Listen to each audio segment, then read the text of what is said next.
And entered into the record, Senator Judge Marcos. You may proceed, ma'am. Yes, maraming salamat sa ating presiding officer. Sang-ayon po ako sa motion ni Senator Judge De La Rosa at Senator Judge Cayetano. Basta't maliwanag na ititigil ang proseso hanggat di natutupad ang dalawang kondisyon na sinaad ng ating amendment. Ang sabi, accountability? Accountability ba talaga? May dalawang SKL ako dyan. Una, SKL, share ko lang.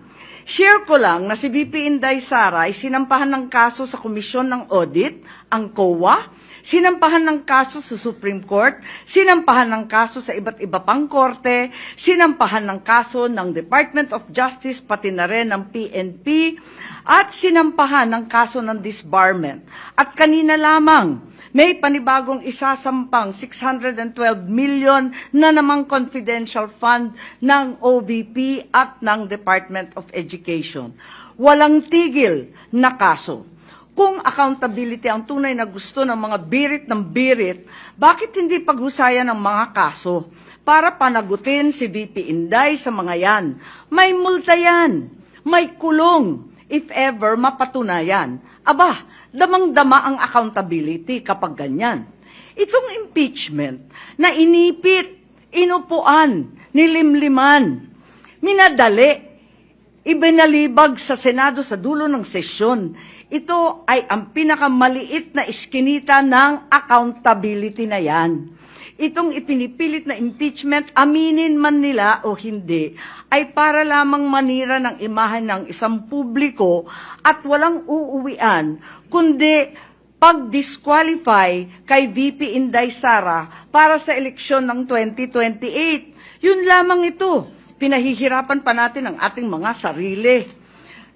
Alam naman nating lahat, tayo at ang sambayanan, hindi accountability ito. Tungkol ito sa pagpigil kay VP Inday Sara para sa 2028. Huwag na tayo mag-production number. Yan ang gustong puntiryahin. Kaya ang pangalawa kong SKL, ikalawa SKL, saan ka lulugar? Kapag umuo ka sa pagpatuloy ng impeachment, magpadala ka sa mga ambisyoso ng 2028.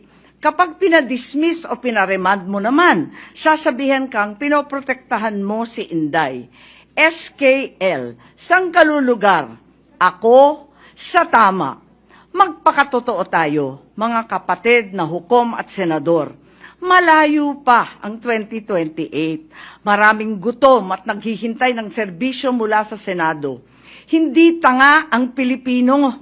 Alam natin ang motibo at tunay na pakay ng mga lulong sa ambisyon at kapangyarihan. Maraming salamat po.